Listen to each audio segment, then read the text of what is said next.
Hello everyone. In this video I'm going to talk to you about the different types of front covers and back covers that you can have for your either mini chipboard albums or your mini paper bag albums.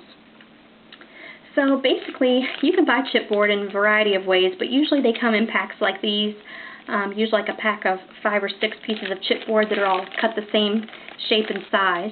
And you can make an album strictly from one of these bags. Or sometimes you can mix and match the pieces.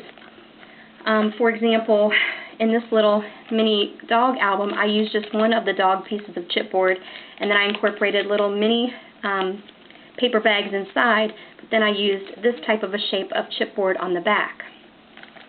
And then also another example, this is strictly a chipboard album that I did, and I just used a variety of different types of chipboard pieces and covered them once again with different pattern scrapbook pages.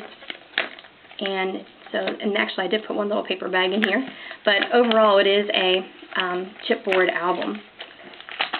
And so another example, there was a pack of bird chipboard pieces like this, and instead of making a whole bird album in this shape, I actually incorporated the chipboard bird in with my paper bag album here.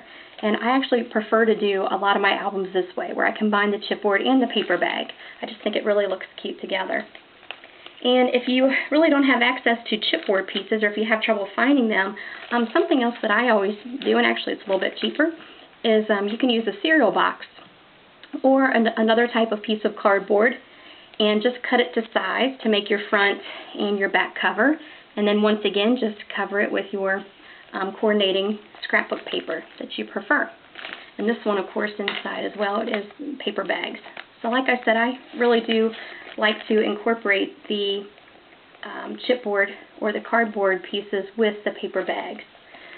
So with having that said, what you want to do, I'm going to go ahead and show you how to take a piece of chipboard, such as this piece here, as I'm starting a new little mini album.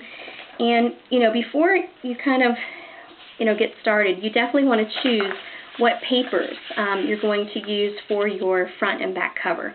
And a lot of times I like them, you definitely want them to coordinate. So that way they kind of match. And what's nice about making these little albums is that even if some of your pages don't necessarily match, once you coordinate and use the different pages in your whole album, it'll really all come together. So there's really no right or wrong, which is another reason why I love making these.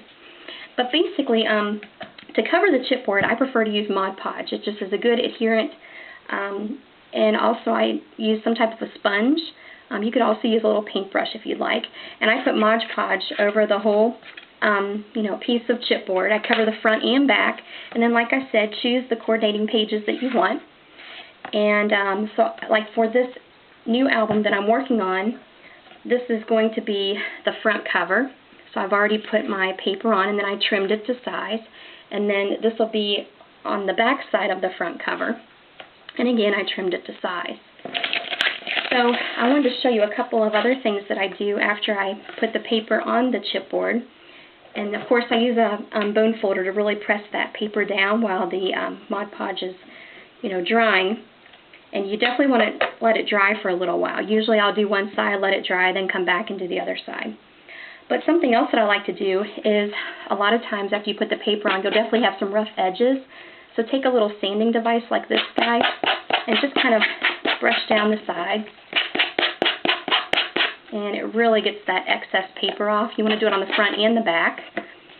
And then I like to use distressing ink, and these are great by, there's all different colors actually that you can use too. And so once again, I try to coordinate, a certain color of the distress ink that I want to use with my album. I love this purple. And for example, on this little chipboard album, you can see how I used the purple distress ink all around the pages. It just really gives it a different effect and a different look, and it's just really, really pretty. So once again here, so you can see it on the back cover. So that was the Dusty Concord color on that album. But for this little album that I'm working on, I'm going to choose the frayed burlap. So all you do, this is so easy, you just take it and just go along the sides. And sometimes you get a little bit more than what you want on the sides, like some of it will rub off more onto the paper, and that's okay. Like I said, there's really no right or wrong, but you want to do that on the front and on the back. And then once again, you just want to kind of let that dry a little bit. And this really helps to clear up those rough edges that you had as well.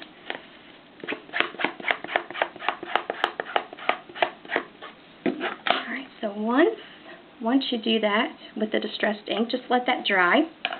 And you want to do that for your front cover and back cover. And there again, it really doesn't matter, you know, whether you choose cardboard or chipboard pieces, whatever you prefer. You know, sometimes on the more complicated, so to speak, chipboard pieces with a lot of the round edges, you might need to use an X-Acto knife. Like on this one, I really had to use a special knife to cut it. Otherwise, on these straight edges, you can just use a regular pair of scissors to trim. So that's pretty simple. But stay tuned for my next video, and I'll show you how I'm going to use this chipboard, or these chipboard pieces here, to incorporate with my paper bags to get my album started. Thank you for watching.